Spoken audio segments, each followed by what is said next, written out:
Bonsoir, cher Albin. Bonsoir à tous. Alors, vos 3 mots dans l'actu ce soir sont Jubilard, noyade et rouge. L'ex-compagne de Cédric Jubilard affirme qu'il lui a avoué le meurtre de Delphine Jubilard, mimant la scène.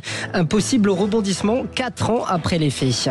Dans l'actu également, Santé publique France alerte. Plus de 100 personnes sont mortes noyées depuis le 1er juin. Un chiffre en forte augmentation par rapport à 2024 en raison des fortes chaleurs. Et enfin, attention, si vous prenez la route, Bison Futé prévoit un week-end très chargé pour les départs en vacances. Les vraies voix Sud Radio.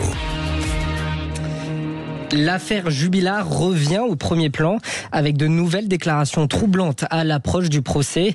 Cédric Jubilard, principal suspect dans la disparition de sa femme Delphine en 2020, sera jugé à partir du 22 septembre. Depuis sa mise en détention, plusieurs personnes affirment qu'il leur aurait avoué le meurtre sans que cela ne permette de retrouver le corps. Dernière en date, une ex-compagne, elle raconte hier aux 20h de France 2 que Cédric Jubilard lui aurait confié au parloir avoir étranglé Delphine sur le canapé, mimant même la scène. Il m'a avoué avoir tué sa femme. Il m'a dit l'avoir étranglée chez eux, sur le canapé. Selon elle, il aurait même repéré l'endroit où déposer le corps.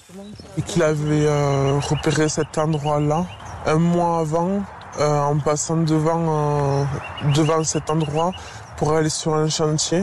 Qu'il avait brûlé la doudoune blanche de Delphine ainsi que ses chaussures à lui dont il s'était servi pour cette nuit-là.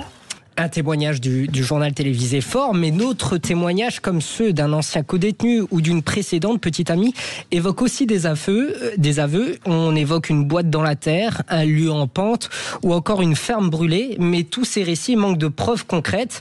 La défense parle d'un homme qui se plaît à brouiller les pistes et à entretenir la confusion. La justice devra donc trancher, aveu sincère ou mise en scène. Un procès très attendu donc à la rentrée, 4 ans après la disparition de Delphine Jubilard. Oui, l'impression d'un feuilleton depuis 4 ans. Alors Mathieu Davy, je rappelle, vous êtes avocat en droit de la presse et de la propriété intellectuelle. Ce traitement médiatique qu'en font certaines chaînes de télévision, certaines radios, ça broie un petit peu les travaux, les avancées, les enquêtes ou pas? On est mal à l'aise ou pas finalement? Faut pas mélanger le commentaire d'une affaire qui est d'ordre public, si je puis dire, et qui est naturellement traitée par les médias, d'une instruction criminelle en cours. Là, faut être vraiment très précautionneux avec ce type de documents audio qu'on reçoit. Il faut les laisser à la justice, il faut confronter les personnes. Par expérience, on a déjà vu des espèces de faux aveux dans des dossiers qui étaient des manipulations grotesques, qui étaient aussi parfois des chantages ou autres.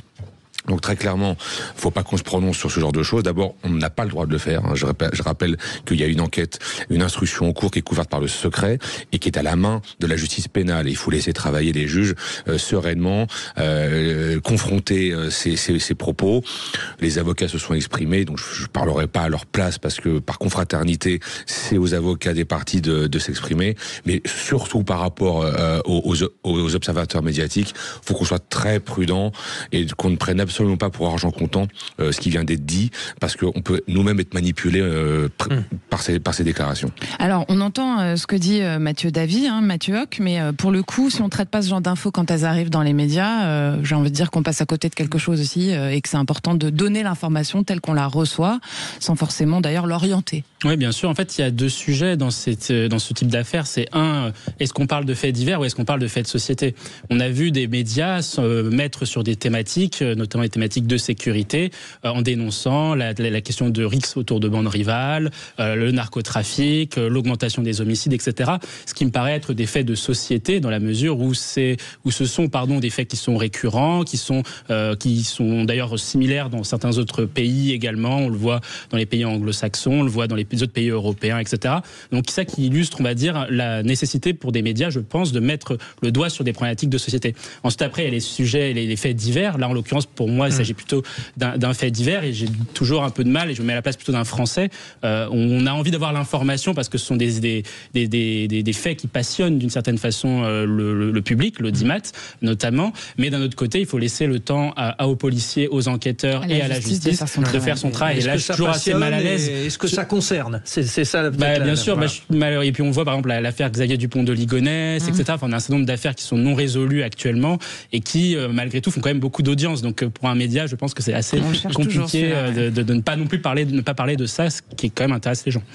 Allez Albin, votre deuxième mot dans l'actu, c'est noyade. Les chiffres dévoilés aujourd'hui par Santé publique France sont préoccupants après cette récente vague de chaleur. Oui, depuis le 1er juin, 429 cas ont été recensés, dont 109 mortels, une hausse de 95% en un an. Les enfants sont le plus touchés, plus 150% de noyades chez les moins de 12 ans. Chez les 13-17 ans, une noyade sur deux a été fatale.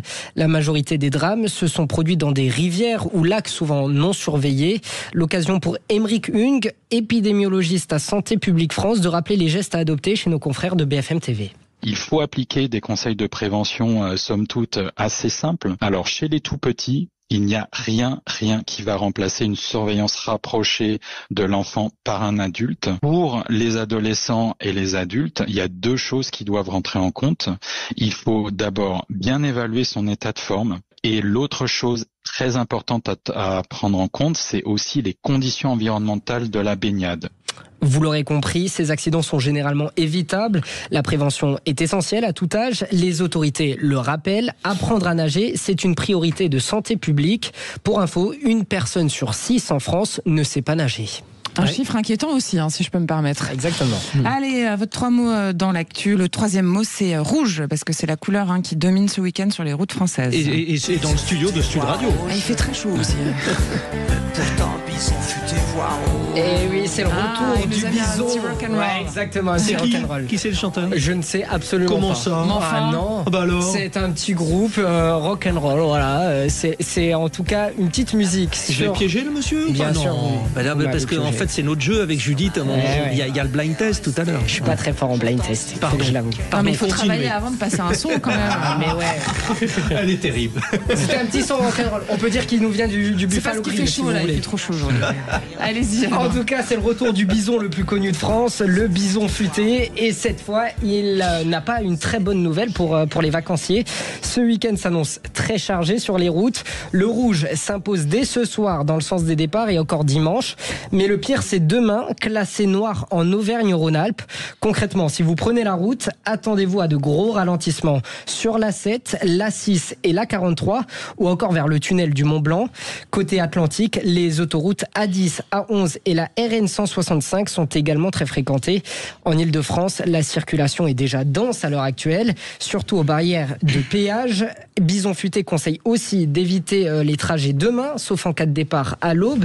Et attention aussi au retour, le sud-est est classé orange ce samedi et lundi. Vous l'aurez compris, la prudence est donc de mise pour tous ceux qui prennent la route en famille durant ce week-end du 14 juillet.